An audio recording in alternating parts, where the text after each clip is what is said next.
Sal Murata here. Welcome to Well Rounded. In this video, I want to follow up on a video that I made in the past about building self-esteem, and it was one of my most popular videos. And in this video, I'm going to teach you how to use 3 aspects of yourself to build congruency in what you do so that you actually feel like you are the ideal version of yourself, and you carry that feeling with you into the environment, so the environment begins to recognize it as well. The other people in your life begin to recognize it as well.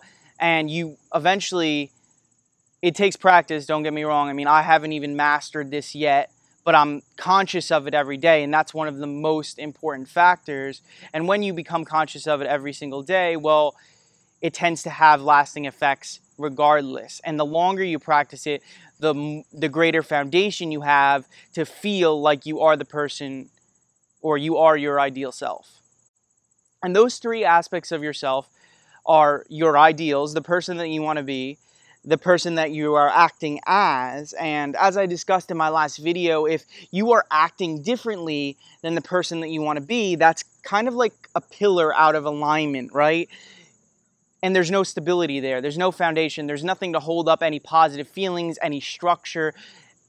When you're acting like a person that you don't want to be, and not like your ideal self, well, you kind of feel like you're being run by your mind, and you have no control. You feel powerless. And that's a shitty feeling, because it affects how you show up to other people. It affects how capable you are in interactions, in different endeavors that you take on. And I mean, you probably know how that feels, just like I do, because there's been times in your life, I'd imagine, where you weren't acting like the person you wanted to be. Now, there's a third aspect of yourself in addition to these 2, and that is the groundwork for the pillar. Imagine the pillar was a tree and it had roots in the ground. Well, this third aspect is your self-belief, and it is the root. It determines how strong and resilient that pillar will be, how robust and powerful it is, how much it can hold and support. And unfortunately, a lot of us, we neglect this third aspect of ourselves. We try to act like the person we want to be, but we don't feel that way. And what happens when we don't feel and we don't believe we are the person that we are acting as, right? Say we're acting like our ideal self, but we don't believe we are that person. Well, then we feel fake, right? It's like the person that posts like pictures of their fancy cars and stuff like that all over Instagram, and they really aren't generating the income to afford those cars. They're renting them for a day, and that affects self-confidence, that affects self-belief, and it helps it. Other people can feel it, like they can see it, they notice it, and they feel like a resentment towards that person because that alignment isn't there, that pillar, that congruency isn't there. And congruency is one of the most attractive things in the world. When you are resilient, when you are stable, when you are grounded, people are drawn to those type of people. Those are the people that we select as our leaders. Those are the people we are attracted to in relationships. And if you can do that, then a lot of beautiful things come into your life, because you love yourself and other people love you as well too. So what's interesting is, in this last video, I talked about those 3 aspects and how they affect you. But in this video, I want to talk about how you change them, right? And you can change all 3 divisions of yourself, all 3 aspects. The first aspect is the easiest to change, your ideals. Now, don't get me wrong. There's things in your life, your upbringing, your experiences, the things that you've learned have helped create your ideals. They have helped create who you want to be. But when it comes down to it, you can change what you want to be relatively easily when you want to change it. Say yesterday you wanted to be a fireman, tomorrow you want to be an astronaut. Well, it's easy to change that. You just say, okay, I want to be an astronaut, and you feel it. That's an easy shift. It's an easy shift to make inside yourself emotionally, and when it's ready, when it happens, it's an easy shift in real life too. Now, the second hardest thing to change, and it's significantly harder, but it can be done, is your actions, right? Acting like the person you want to be. You can shift your actions and start behaving like your ideal self with a little bit of discipline, focus, and determination. You know, just make a strong decision to do it and you can start acting like the person you want to be. But unfortunately, if you do it and the self-belief is all the way over here still, you're not entirely stable. You feel like you're blowing smoke, right? And you're not there yet. And that lacks the confidence. It's not like you can trigger what you want on command. And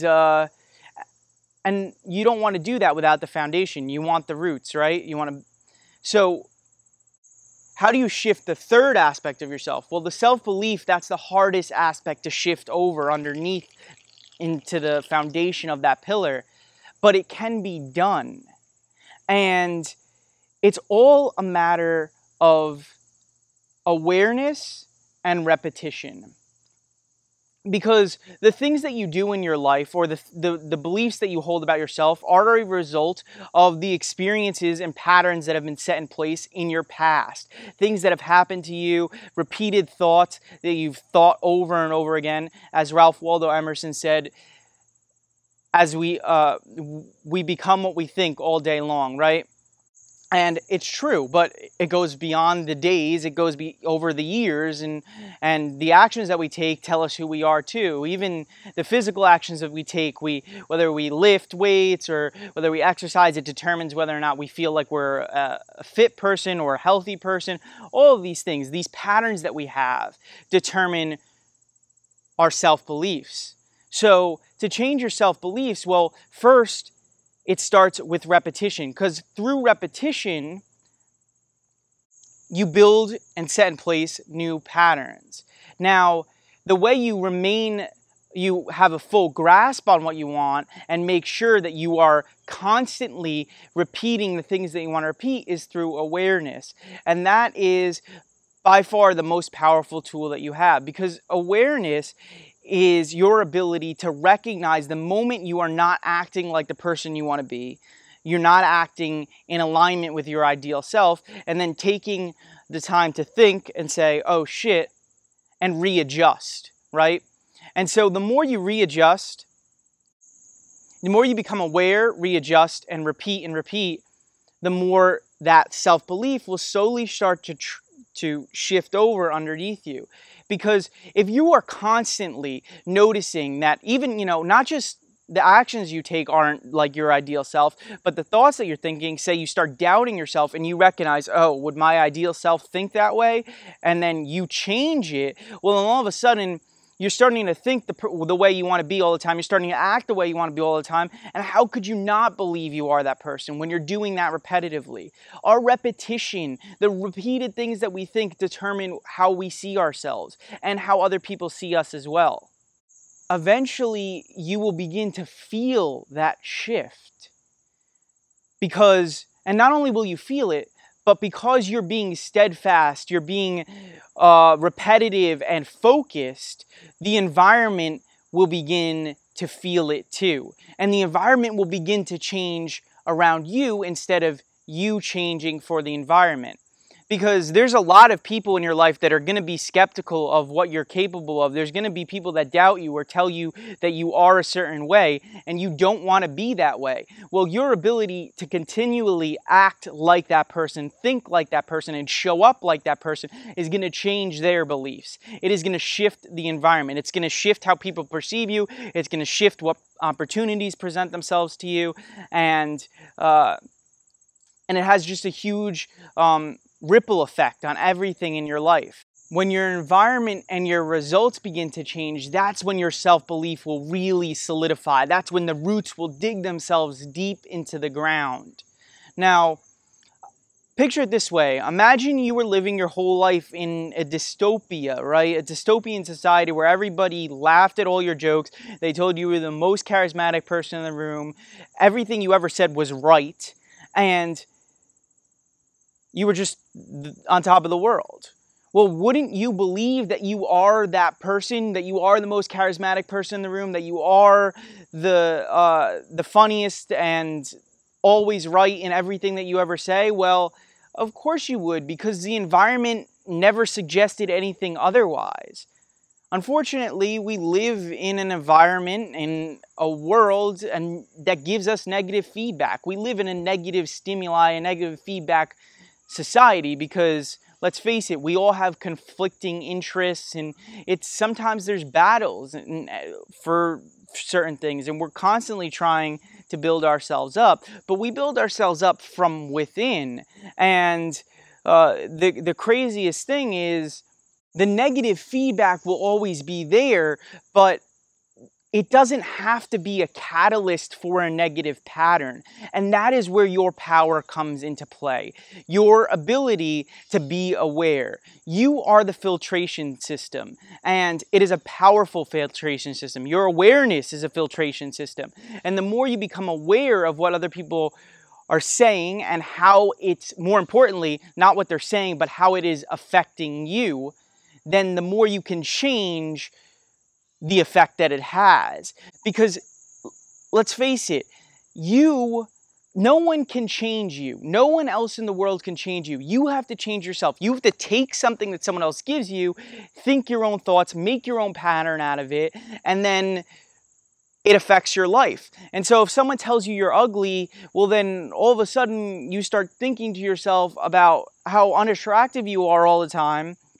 Well, then you're never going to feel confident and beautiful and able to meet your ideal mate, or feel like you look great when you go to that job interview. Of course you're not going to be able to feel that, because you took one piece of information that someone gave you and you created a pattern out of it. So your ability to sort of change what the environment gives you through awareness, through your filtration system, is the foundation for you changing these three aspects of yourself and becoming your ideal self. This is the groundwork, this is the bedrock of positive thinking.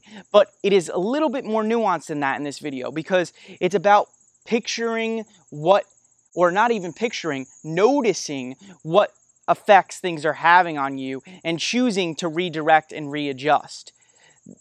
That's the reality of it. You have the ability to change how other people affect you, and that is through your awareness. That is your most powerful gift. Nothing anyone else says can ever hurt you. You hurt yourself. It is your interpretation of what other people say and how you let it affect you and how you create a pattern out of it that ultimately determines how it makes you feel. Stop letting other people hurt you. Stop letting them affect you. Be aware, remain conscious, use that muscle, build that muscle. It gets stronger the more you use it, and constantly readjust. And over time, things will begin to shift. That self-belief will begin to slowly but surely move under you. And that is the beauty of it. And so the coolest part of this is, even if you start to do it a little bit, it has an impressive effect. If you can monitor your thoughts for a day and notice how you think things that are holding you back, and then readjust them, you'll notice how great you begin to feel because you're doing that. Because that's you acting like your ideal self. Thanks for watching this video. If you haven't already, please subscribe.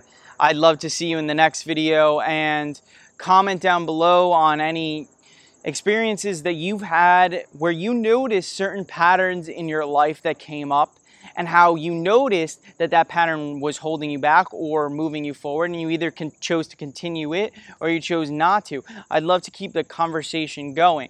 So again, thanks for watching. The other half is up to you. I'll see you in the next video.